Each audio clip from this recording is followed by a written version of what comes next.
book of Revelation is filled with all kinds of cataclysmic and amazing events. But do these events already happen at some point in the past and been documented? Or are these events yet to happen in some ambiguous future? And should we even take these events to be literal, or are they just symbols and code for something else? We'll talk about that on this week's episode of Revelation Revealed on Faith by Reason. Welcome to Faith by Reason, and this is week 2 of our series called Revelation Revealed, a verse-by-verse study of the enigmatic and very rewarding book of Revelation. And this is the second part of the introduction to Revelation. There will be 3 introductory episodes before we actually get into the meat of the verse-by-verse study. The reason being that Revelation is such a complex and rich and deep book with so many different interpretations and so many different ways you can go, that I really want to make sure that we get a really solid introduction to what's going on and how to view this book before I again get into the verse by verse teaching. And in the previous episode, we looked at the book of Revelation from the divine perspective. How does God see it? How does Jesus see the book of Revelation? How should we view it through the divine eyes? And we saw that the book of Revelation is the revelation of Jesus Christ, which God gave to him. That the book of Revelation is actually a conversation between the Father and the Son, between the first 2 members of the Godhead. And we have the opportunity, the privilege through the Apostle John to eavesdrop on this conversation between the Father and the Son. So that's the divine perspective of Revelation. But we are not divine, we are humans. And we have a human perspective on Revelation, and that's what we will be talking about. We will be talking about the various human views of the book of Revelation. And because they are our human views, they are not without their flaws, but they are the way that we human beings interpret this mysterious, enigmatic, and powerful book. There are 3 basic interpretive philosophies that we're going to look at. No, there are more than 3. There are hundreds, thousands. I mean, people have all kinds of views about the book of Revelation. But generally speaking, there are 3 primary categories that most people who commentate, who teach, and who study the book of Revelation fall into. And those 3 areas are the allegorical point of view, then there is the historist or preterist point of view, and there is a futurist point of view. And we're going to look at all 3 of those. We're going to look at what they are, why the people who believe them that way, who the people who believe them are, and what the flaws are in each one of these philosophies, because again, they're human philosophies, so they all have their flaws. And then I will let you know which one of these categories that we will be using on Faith by Reason as I teach the verse by verse study of Revelation. So let's get started with the first viewpoint, the first interpretative philosophy, and that is the allegorical point of view. And as the name would imply, the allegorical point of view, it basically states that Revelation should be seen in an allegorical sense, not in a literal sense. People who hold the allegorical view do not take the book of Revelation literally. They believe that the events, especially the supernatural events in the book of Revelation, are symbolic, that they're not real. They're in a bit of a code, for lack of a better word. So they're not literally demon locusts like in Revelation chapter 8 and 9. There aren't a literal 4 horsemen of the apocalypse galloping off and causing all the mayhem that they cause. There aren't going to be literal rivers and seas that turn into blood and poison people that way. There won't be literal 100-pound hailstones raining down upon people. And there won't be the literal death of hundreds of millions, if not billions of people, when it talks about the fourth of the population of the earth being killed here and a third of them being killed there. And those things are not literal. They are symbolic. They should not be taken as real. Why do they believe this? Well, the people who take this allegorical point of view believe that the Apostle John was writing not a book about events that are actually happening or actually are going to happen, but that what John was writing was really a big picture treatise on good versus evil, the eternal battle of the good versus evil, and the ultimate triumph of the good. So John, they believe, was using symbolic language to really represent this eternal battle of the good guys, God and his holy angels, against the bad guys, the devil, and his unholy angels, or his fallen angels and demons. So why would the Apostle John feel the need to write this kind of book? Well, the people who believe this look at John as a patriot above all else. John was a Jew. He was an Israelite, however you want to say it, during the first century. And in the first century, Israel was under the dominion of the Roman Empire. And the Jews did not like being under the Roman Empire. They longed to throw the yoke of Rome off of them and to set up a kingdom with their Messiah. They were very, very unruly, and they didn't like the rule of Rome. So even though in a very general sense, the book of Revelation is a treatise of good versus evil, the specific evil that John was writing about was the Roman Empire. So when he was talking about the Antichrist, he really means the Roman emperor at the time. When he's talking about these demonic armies, he means the Roman armies, and the rivers of blood and things like that are the actual blood of the people who the Romans were, killing in order to do their conquest. So Rome was the specific evil he was talking about in this grand treatise of good versus evil. Again, why would that have to be symbolic? Well, because the Roman Empire didn't really like people talking bad about them, as no empire probably would. So when John is writing to these 7 churches, and that's what the book of Revelation is written to denotatively, and we'll talk about that a few episodes from now, he wanted to make sure that they got the message. The problem is that the message would because John was actually in exile on the Isle of Patmos. We'll talk about that in a couple episodes.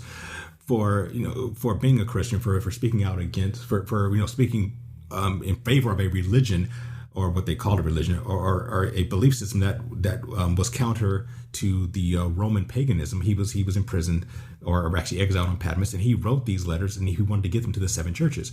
The problem is that because he was a prisoner, anything he wrote and sent out would be inspected by Roman officials before it got where it needed to go. And if the Roman officials saw him writing blatantly anti-Roman propaganda, as they would see it, calling the Roman Empire evil in very direct terms, it would never have gotten to the 7 churches. It would have been destroyed as seditious language and seditious documents. John didn't want that, so he wrote it in a symbolic code that would not really resonate with the Roman inspectors who saw it. They would just see this, this is just this Christian guy talking about his crazy religion. Okay, that's fine. You can let the paperwork go, and it can go to the 7 churches. So he had no choice but to write it in code. And that's the reason that all this stuff is symbolic and not real. He is talking about the Roman Empire, and everything bad about them is in this symbolic language in Revelation. So horsemen and hail and rivers of blood and swords and boils and the final judgment. For example, Babylon in Revelation chapter 17 and 18 is about the fall of Babylon. Well, they believe that Babylon was actually a symbolic or a code for Rome, because Babylon is depicted in Revelation as this economic and religious power that would eventually be taken down and destroyed. And again, that's a symbol for Rome, which was the economic and religious power at the time, and that would be taken down, etc., etc. So that's what he was doing. So who believes the allegorical point of view? Who holds the point of view? Well, one group of people that hold the point of view are secular historians. They're probably the main ones. They're secular, so they don't believe in the supernatural. They don't believe in all these literal supernatural things happening. So they are the ones who posit the idea that it's a symbolic book written by a revolutionary, a patriot, a Jewish patriot against Rome. And that's how they feel. And if you look at other areas of secular history, like for example the History Channel, every year around the end of the year, between Christmas and New Year's, when the History Channel rolls out all of their shows about the apocalyptic stuff, end time stuff, and things like that. At least I think they do. I haven't had the History Channel in a while. I no longer have cable. My wife and I, we cut the cord, so to speak, when we moved into our house a few years ago. We just didn't feel like paying $200 a month for a bunch of channels we didn't watch. So, but when I did have the History Channel, and they still had history on it, they, as far as I could tell towards the end of my watching that channel, was very little history. It was mostly things like ice road truckers and crab fishermen and duck hunters, and also and aliens, always the ancient alien stuff that was on there all the time. But anyway, the point is, when I was watching it, they would always have their end times apocalyptic stuff that week between Easter and New Year. Christmas and New Year's, the last week of the year. And they would inevitably, the book of Revelation would come up, and their experts would always say that the whole thing, well, John the Apostle was just this revolutionary, this patriot writing about the Roman Empire, blah, blah, blah, everything I just presented. So they believe it. Another group of people who believe this allegorical point of view is the kind of the progressive or liberal side of Christianity. People like the emergent church. They're very liberal, very progressive folk. And the reason they believe it is not the same as the secular historians. The reason that the emergents and the progressives and the liberals believe the allegorical point of view is because the depiction of God in Revelation does not match with their definition of their God of this ambiguous love. Not real love, not biblical love. They have the wrong definition of love. The real definition of love, which we've talked about previously on faithbyreason.net, the true definition, I mean, you can look at it in the categories. You go to faithbyreason.net, go to the categories and click on the love category, and you can see what I've written and done podcasts about on love. The real biblical definition of love is around sacrifice. It's about giving without the expectation of getting anything in return. That is a true biblical definition of love. It has nothing to do with feelings or emotions or anything like that. But that is not the definition that the liberal emergent church has of love. Their definition of love, again, it's ambiguous. It's just about feelings. It's about emotion. Love is a benevolent feeling towards someone. Being nice to someone is love to them. So they've taken their definition of love, their non-biblical definition, and superimposed it on God, making the God of the Bible a God of their their ambiguous kind of milquetoast, wishy-washy love. And since they do that, that does not jibe with the God in Revelation who is judging people. He's bringing about cataclysmic judgment. You have the 7 bowls of wrath where horrible things happen, where, all the water in the world is turned to blood. And you have, again, the 100-pound hailstones raining down on people, and these swords and boils on there coming upon them, and trees and grass being burnt up, and millions, if not billions of people being killed in judgment. Well, that doesn't sound very nice, does it? No, that's not something a nice, quote unquote, loving God would do. If God was really a God of emotional, feelings-based love. If that's not nice, and if love is being nice, well, killing a bunch of people with rivers of blood and hailstones is not nice. Therefore, they conclude that, well, this can't be our God. This can't really be describing God, so it has to be allegory. God would never do that. Our loving, sweet, gentle marshmallow of a God would never do all these really bad, nasty things we see in the book of Revelation. Therefore, it must be allegory. So that's why they believe it, because they make a huge, huge mistake, a prideful religious mistake, wherein they, instead of having their doctrine conform to the Bible, they want the Bible to conform to their doctrine. That is always a sign of bad doctrine when you have to twist the Bible to fit into your doctrinal bubble. That is a sign of pride. The Bible should supersede your doctrine. If there's a conflict between your doctrine and the Bible should win. If you are humble, if you're a contrastive thinker. On the other hand, if you're a comparative thinker, if you're prideful, you believe that your doctrine is better than the Bible, and then you want to make the Bible fit your doctrine. And their doctrine of love is not biblical. Therefore, because they believe in their doctrine more than they believe in the Bible, the emergents want to change the Bible into something that fits their doctrine of this God of ridiculous, ambiguous marshmallow love. So they say, well, the revelation can't be real. It can't be real. It has to be symbolic, because our loving God that we believe in, that we want to twist the Bible into, wouldn't do those sorts of things. So that's why the emergents believe in it. And the last group, and the biggest group of people who believe in the allegorical point of view, or at least tacitly believe in it, is the mainstream Christians.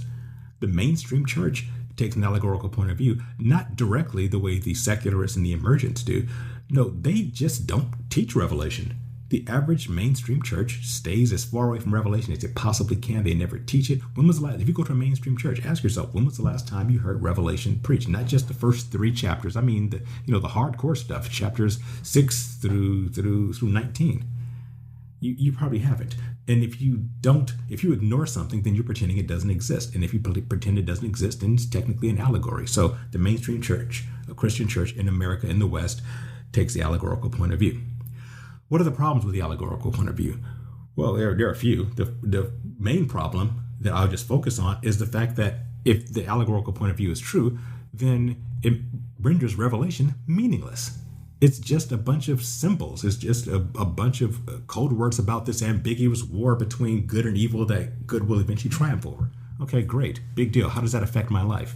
It doesn't. It renders Revelation meaningless, especially if it's just a treatise on good and evil with a focus on the Roman Empire that hasn't existed for almost 2,000 years. How does it impact my life today if John the Apostle is writing about his problems with the Roman Empire in the first century when that doesn't affect, there is no Roman Empire. I mean, unless you count the Catholic Church, which we'll get into down the road a bit. But the point is, it's meaningless to me today if that's all it is an allegory about the Roman Empire. Whoopee. And lastly, the reason it makes it meaningless is because if it's written in this code, there's no decoder. John never gave us his decoder ring. We don't really know what his code means. I mean, we can guess, like I said, about the Antichrist being the Roman emperor, I guess, but the code is never defined. So if you write something in code and you don't define what the code is for your readers, then your code is meaningless. So that's really the big problem with the allegorical point of view. It makes Revelation meaningless. All right, let's move on to, and obviously, as you can probably guess, I do not hold the allegorical point of view. All right, moving on to the Historist or Preterist point of view. The essential premise of the Preterist or Historist point of view is that most of Revelation is history. Everything in Revelation from Revelation chapter 1 up to Revelation chapter 19, the second coming of Jesus, it's already happened. It's happened in the past. In fact, it happened in the first century AD. It already happened. It's done. Revelation 1 through 19, everything in there is history for those of us living today. So we really need not concern ourselves with it from a practical standpoint. So why do they believe this? The Preterists take their cue, or they build pretty much their entire philosophy on one verse, which is a problem, by the way, in a philosophical sense. But that one verse is at the end of Matthew chapter 16, where Jesus says, and I'll paraphrase, and I have the exact quote on the screen. He says that there are those of you who are standing here today who will not taste death, who will not see death until they see the Son of Man coming in his kingdom. You will not taste death until you see the Son of Man coming in his kingdom. The interpretation that preterists have of this is that Jesus, if this is true, then Jesus must have appeared during the lifetime of the people he was talking to. Jesus was talking at this time in context. He was talking to his disciples and some of his other followers. He said, you will not see death until you see the Son of Man coming in his kingdom. And they interpret coming in his kingdom to mean the second coming, meaning that if they won't see death, that means they have to be alive in order to see Jesus coming in the second coming, meaning Jesus had to have come back in the first century during the lifetime of these disciples and followers. So if Jesus, his second coming was in the first century, and his second coming happens at the end of the so-called 7-year tribulation, which the period we call the tribulation, then if he comes after the tribulation, then the tribulation must happen beforehand. Jesus' second coming is Revelation 19 and 20, which means that Revelation 1 through 19 has to have happened before the second coming. So if the second coming is in the first century, then obviously the tribulation and everything from Revelation 1 through 19 happened in the first century. And that is their point of view. But as I said, now that they've established that the tribulation must have happened in the first century, they've got to look in the first century to say, okay, when did these things happen? What was this cataclysmic event? And the tribulation was really centered on the Israelites, the Jews, the people of Israel. And I've talked about that in the past on faithbyreason.net, and I will talk about it again when we get to the tribulation and we're talking about it in Revelation 5 and 6 and forward. But it's based on the Jews. So what cataclysmic, horrific things happened to the Jews in the first century? Well, the only thing that fits, the obvious thing that fits, would be the sacking of Jerusalem in 70 AD by the Romans.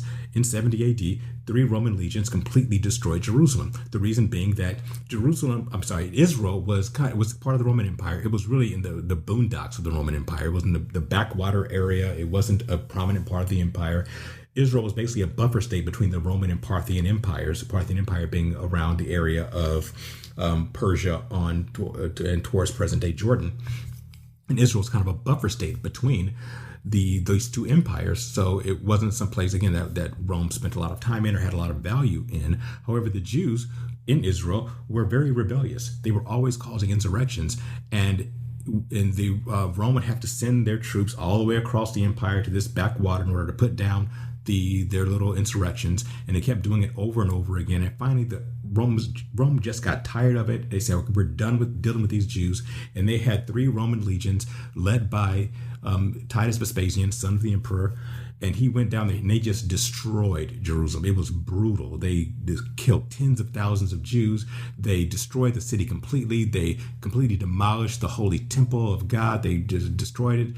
And rumors or stories and legends are how the Roman soldiers were so brutal that they actually had contests to see how many Jewish babies they could fit on the end of a sword. I mean, just horrible, brutal stuff, just cataclysmic for the Jewish people. And because of this, the preterists say that this must have been the tribulation. This must have been the time of Jacob's trouble, the time where Israel was just being put through the ringer. It is technically their first Holocaust, after the second one being with Germany and Hitler last century. So this was a Holocaust. It was cataclysmic. This must have been the tribulation that John was describing or foretelling. And that means that Jesus returned after that. So that's what the preterists believe.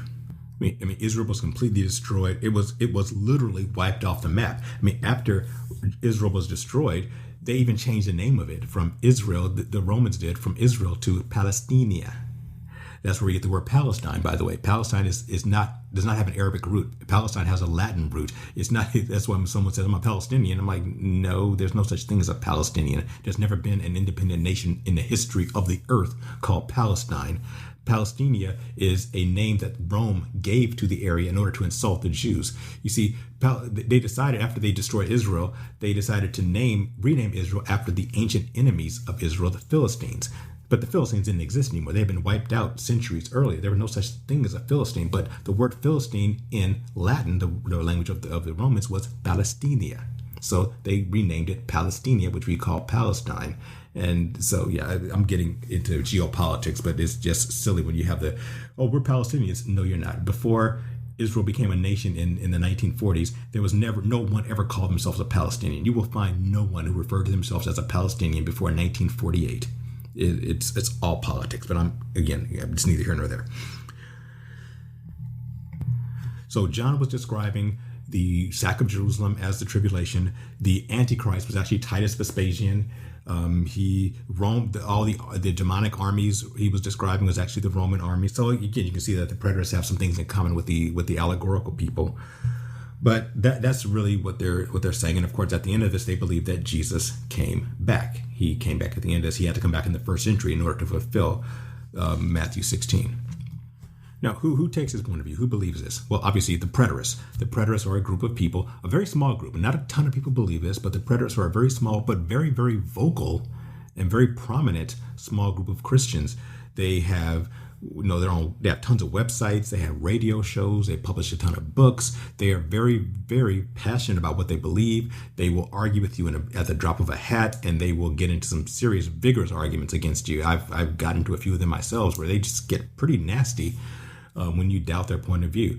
There was a radio station that when I lived in LA, which I don't recommend, don't live in LA, it's a pit. But when I did live there for a while, there was a radio station there, and every Saturday there was a half-hour preterist show, and they would open it up with that verse in Matthew 16, and they say, Jesus said that he would come back in the lifetime of his disciples, and if Jesus didn't come back, then he's a liar, and we shouldn't believe him, but he did, so he's not a liar, he's God, so he must have come back in the first century, and that's what we believe, blah, blah, blah. Oh, and another group that takes a lot of the preterist point of view, interestingly, are the Jehovah's Witnesses. So, yeah, we'll talk about Jehovah's Witnesses here and there, but I just thought that's interesting that's another group of people that believe in a version of preterism. So what are the problems of preterism? Well, there are quite a few. Let's start with there are some biblical and historic issues with preterism. Let's start with the biblical ones. One of the overall, just like global problems with preterism is that, as I said before, their entire doctrine is rooted in one verse, Matthew 16, verse 28. That is it. If their interpretation of that is correct, then preterism is true. if they got that interpretation wrong, then everything falls apart. You can just throw preterism out the window. And that's a problem with any doctrine that is based on a single verse. That's an issue. There is no solid biblical doctrine that is based on just one verse. You name it, be it creation. Creation is in several places in the Bible. You have the Genesis 1. You also have the book of Job. You have Psalms. You have Colossians. You have the Gospel of John. The blood atonement is found all through the Bible. The death and resurrection of Jesus Christ is found all over the Bible. The virgin birth all over the Bible. So that if the Bible is designed this way intentionally by the Holy Spirit, so that if one person can disputes one area, one passage where you find the doctrine, you will find it in a bunch of other places that they can't dispute. For example, one point of view that some people, secularists, even some liberal Christians have is about Jesus, his divinity. Some people will say, well, Jesus never claimed he was God, which is ridiculous. Jesus claimed he was God all over the place. But I could come to them and say, hey, well, Jesus said in the Gospels that I and the Father are one. And someone could say, well, that's not what he really meant. He really meant that he and God were of one mind. Okay, well, let's say you're right, and I interpreted that wrong. Well, there are other places I can go to. I can go to John chapter 8, where Jesus claims to be the voice of the burning bush from Exodus, when he says, I am. In fact, Jesus calls himself the I am 7 times in the book of John. That's 7 more times where Jesus called himself God. When Jesus says, if you've seen me, you've seen the Father. We are the same. And if you don't believe Jesus, the Pharisees will come to your rescue and let you know that, hey, the reason we want to crucify you is because you as a man claim to be God. So obviously Jesus claimed to be God multiple times in the scripture. So if you accurately dispute one, I've got a whole bunch of others to rely on. Problem with preterism is this one verse is the only thing they have. If this verse if they interpreted this verse wrong, then their entire doctrine falls apart. So that's one thing. The second thing is they actually did interpret this verse wrong. There's a much better, clearer, and cleaner explanation for Matthew 28 when he says, I assure you and most solemnly say to you, I'm reading from the Amplified Version, there are those of you standing here who will not taste death before they see the Son of Man coming in his kingdom. Let's just examine that verse really quickly. There are those of you standing here. Well, that means a subset of the people there, the disciples and other followers were there. So a subset of these people will not taste death, or rather live, before they see the Son of Man, that's Jesus, coming in his kingdom. And let's look at the Greek, the original translation. Because remember, the Bible is not written in English, so let's look at the original language. Coming is the word appearing. That's what the word means. Coming in his kingdom does not mean a physical kingdom. Kingdom is actually the word basileia in the Greek. The word basileia does not mean a physical kingdom. It means coming in the authority or in royal authority. That's really all it means. So let's break it down. He says, a subset of you who are here today will live to see me appearing in my royal authority, in the royal authority, the royal glory that I will have when I come into my kingdom. That's what he's saying. So the preterists, of course, say that this happens like 40 years later it's in 70 AD, even though no one ever documented that. And we're going to talk about that in a minute. That's another big reason why this is a silly interpretation. But 40 years later. But there's, a better explanation. You don't have to wait 40 years. You only have to wait about 6 days and a few chapters over. If you go over to Matthew chapter 17, I'm sorry, did I say a few chapters over? No, just go one chapter over. You just need to keep reading one chapter over, and what happens? Something we call the Transfiguration. What happens at the Transfiguration? Jesus takes 3 of his disciples. Hey, 3 disciples, that's a subset of the people he was talking to at the end of Matthew 16. He takes 3 of his disciples up to Mount Hermon, which, by the way, is a mountain that's known for its demonic activity, and Jesus is transfigured before them. He appears in his glory. Wait a minute. Jesus appears in his royal dominion, in his royal glory. So wait a minute. Jesus said that just in the previous chapter, some of you are going to see me appearing in my royal glory. And then what happens? In the very next chapter, a subset of those people see him appearing in his royal glory. Isn't that a much cleaner interpretation than some ambiguous thing that happens 70 years later that nobody documented? There's something called Occam's razor. Occam's razor is a rhetorical philosophy that basically states that if you have multiple explanations for the same event, the explanation that has the fewest assumptions is more likely to be the correct one. In other words, the simplest explanation is usually the best explanation. So let's look at the two explanations and see which one is simpler and which one has the most assumptions. If you want to believe that the second coming was 40 years after the events in Matthew 16, you have to make a bunch of assumptions. One assumption you have to make is that Jesus was talking about the second coming. That's not clear from Matthew 16. In fact, I don't believe he was talking about the second coming, because the second coming involves different events than what he was talking about in Matthew 16. Also have to assume that at least some of the people who were alive during when Matthew 16 was written are still alive in 70 AD, 40 years later. And that's not necessarily a great assumption. 40 years later, people only lived about 50 years back then. I mean, we live 70, 80 years today, but back then the average lifespan was about 50 years, meaning that it was pretty easy to see them. Everyone could have been dead 40 years later. So that's another assumption. And there are many more you have to make. However, if you believe that Jesus, a subset of his disciples, saw him appearing in his glory at the Mount of Transfiguration just 6 days later, there are no assumptions to be made. Everything is documented. The fact that disciples are alive, that's documented. That Jesus appeared in his glory, in his royal dominion, that's documented right there in Matthew chapter 17. You don't need to guess. It's right there, and it's a much better, cleaner explanation than him appearing at the end of 70 AD, which no one documented. And again, I'm going to talk about that in just a moment. Okay, so those are the biblical reasons why the preterist view make no sense. Let's look at the historical reason, documentation of it, or lack thereof, as to why the preterist point of view makes no sense. If all these things happen, if the tribulation, the most cataclysmic, the most turbulent time in the history of man, not just in Israel, but worldwide, the book of Revelation, as we see, talk about things happening all over the world, earthquakes, mountains being moved out of their places, islands disappearing, hailstones raining down, demonic locusts, so forth and so on. The Antichrist setting himself up in the temple to be worshipped, and the mark of the beast, and all these different things. If all this stuff happened in 70 AD, how come nobody wrote it down? How come no one documented any of these events happening in 70 AD? They didn't happen because no one saw them. No, you would think that someone would have written some of the stuff down. Let's look at some of the things that literally did not happen. The Antichrist. The preterists say that Titus Vespasian was the Antichrist. Here's a problem. The Antichrist is described as his signature event.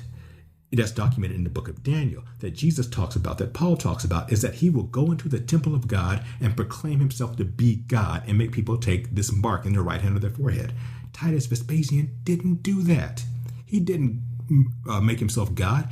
He would have been killed. He wasn't only the Roman emperor could be called God. If Titus Vespasian did that, he would have been granted a traitor and killed. And he didn't. He destroyed the temple. How could he set himself up in the temple as God when he destroys the temple? He didn't do any of those things that the abomination of desolation that's spoken of in Daniel and that Jesus blatantly mentions in the Gospel of Matthew as well as Luke. None of that stuff happened. And here's the most blatant thing. If the second coming of Christ happened in or after 70 AD, why wasn't it documented?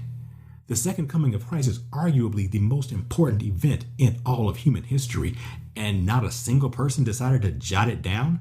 There's not a single eyewitness of it?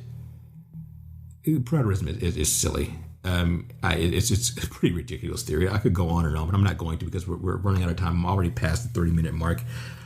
So, as you can probably guess, I am not a preterist. I don't believe in preterism. I think it's pretty ridiculous, and people hold on to it for the same reason they hold on to any religious belief. It's out of pride. So I'm sorry, preterists, if you're upset about this, but hey, the evidence or lack of evidence rules against you. There is no evidence that any of this stuff happened in 70 AD. There's no evidence that Jesus returned in 70 AD. If he returned, where is he? I mean, if he set up the millennium after when he returns, when did this happen? None of this stuff has happened yet. All right, got to close out with the last point of view, and that is the futurist point of view. The futurist point of view, as the name implies, believes that most of Revelation, actually from Revelation chapter 4 all the way to the end of the book, happen in the future. They have not happened yet. Why do people, and also another thing that needs to be said here, that people who take the futurist point of view also take a pretty literal / serious point of view of the Bible. They take the Bible literally / seriously. I have to put in the / seriously there because if I don't do that, then people are going to come up with some silly nonsense about people taking the Bible literally. In fact, if I tell people that I take the Bible literally, the first thing they say, well, if you take the Bible literally, then you must believe that Jesus was a chicken, because in Matthew 23, Jesus said he longed to take Israel under his wings as a chicken gathers her chicks. So Jesus must literally be a chicken. No, don't be silly. I take the Bible literally where it should be taken literally. I would take it literally until it shows that it's not literal. When it speaks in obvious symbolic language, then I take it symbolically. Jesus was obviously not a chicken, so he was obviously speaking symbolically, rhetorically, allegorically when he said that I long to gather the Jews underneath my wings as a chicken gathers her chicks. It means you're talking about a simile there. That's just simple grammar, folks. So I take the Bible literally unless there is a good reason not to take it literally. And yeah, as you can probably tell, obviously I take the futurist point of view because I disparage the other two. So futurists, like myself, believe that most of Revelation has not happened yet. Why do we believe that Revelation has not happened yet? Because it hasn't happened yet. These things haven't happened yet. And if I believe that the Bible is true, which I do, and I believe that everything in the Bible is going to happen, and if it hasn't happened yet, it means it's going to happen, which means it's going to be in the future. All the things, the horsemen, the locusts, the rivers and oceans turning to blood, and trees and grass being burned up, and hailstones and earthquakes, all that has yet to happen. It will happen at some point in the future. Why? Because it hasn't happened yet. If it hasn't happened yet, then it's going to happen later. Okay, and who believes in the futurist point of view? Well, obviously, me, Faith by Reason, we take the futurist point of view. The evangelical church takes the futurist point of view. Most people who teach the book of Revelation on any type of regular basis take the futurist point of view. These things have not happened yet. And because, again, since they haven't happened, then they're going to happen. They're happening in the future. So people like me who are into eschatology, the study of last things, you're probably going to be a futurist. What are the problems with the futurism? Just because I believe it does not mean it's perfect, doesn't mean there aren't any problems. And the primary problem is that because these things haven't happened yet, it's rife with speculation. There's going to be a great deal of speculation. As I teach this book, I have to speculate about certain things. I can't be dogmatic about everything as I can be about something like, the salvation. The Bible says that salvation is grace through faith, that you have to believe that Jesus was born, that he died on the cross, that for our sins, he rose again on the third day. That's non-negotiable. I will be dogmatic about that. That is the only way to salvation, is believing in the death, burial, and resurrection of Jesus of Nazareth for our sins. No wiggle room there. On the other hand, with things like in the events in Revelation, there is some speculation because it hasn't happened yet. His death and resurrection are a matter of history. They've already happened. They're set in stone. The future is not set in stone. So there will be theorizing and speculation there, and some of that speculation could be wrong. I'm not going to sit here and say that everything that I would teach about Revelation is going to be 100% correct. There are things I believed about Revelation 10 years ago that I no longer believe and hold to. Why? Because as time has gone on, different things have been revealed. Things have become more clear and obvious. I've grown in what I've learned. So, and I will tell you verbatim, or verbatim sounds right, but I will tell you explicitly that, hey, this is speculation. I will give you a reason why I believe this certain speculative theory that I have. I will give you as much Bible-based references for it, but I will tell you right off, this might not be true, but I do think it is true, and here's why I believe it's true, and here's the evidence that I have for it. And of course, it's up to you to take it with as much seriousness as you think it deserves. But that is a flaw with the futurist point of view, is that we can't be dogmatic. We can really only, I wouldn't say guess, we can really only come up with very educated theories and reasoning and rationale. So we know what's going to happen. The Bible tells us what, but we don't necessarily know how, why, and when. And so that leaves a lot of open questions. And that is the problem with the futurist point of view. I'm not going to spend any more time on that because, number one, I'm over time. And secondly, you're going to get quite a bit of my futurist point of view as we go forward. So I don't need to dwell on it. Just know that I don't hold to the allegorical point of view because it renders the Bible, renders Revelation meaningless. I don't hold to the preterist point of view because it sorely lacks any evidence, and there's a much simpler explanation for the verse that preterists cling to in order to validate their doctrine. And I take the futurist point of view because, again, these things haven't happened yet, and I believe they're going to happen, so they have to be in the future. All right, so that's going to wrap up this episode. In the next episode, I will present the third and final part of our introduction. I will talk about another category of I wouldn't say dispute necessarily, but another interpretive category that has to do with the second coming as it pertains to the timing of the so-called millennium, the 1,000 years, the 1,000-year kingdom that God promised to Abraham. There are some who believe that Jesus will return before that millennial period. There are some who believe that Jesus will return after that millennial period. And then there are those who believe that there is no literal millennium. And as I did with this podcast, I'll present all three of those views, tell you which one that I take and that Faith by Reason takes, and explain the pros and cons of each one. And then I will finish up by letting you know how I'm going to teach this verse by verse study of Revelation. So you will know that if it's something that you want to participate in. It might not be.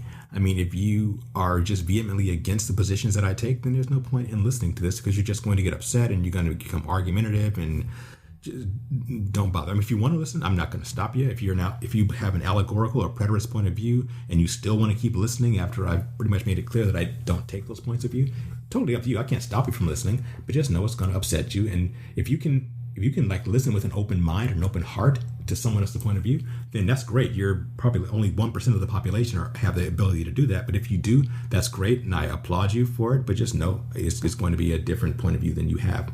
But I'm going to talk about how I'm going to teach the Revelation, what my methodology is, what I'm going to do, what I'm not going to do, and all the ways that again I will be teaching. And you can decide from there if you want to continue on this journey with me. All right. Thank you for listening. Thank you for watching. I appreciate it. Sorry for going over time. I can't promise you this will be the last time I go over my 30-minute limit. Please subscribe and follow. Subscribe to me on faithbyreason.net. Subscribe on YouTube. Hit the notification button and all that good stuff. Please leave me your comments. If they're civil comments, if you're just looking to pick a fight, take it someplace else. I'm not interested in the fights. I will happily answer any legitimate questions that you have. And I will talk to you again next week when we wrap up our introduction to Revelation.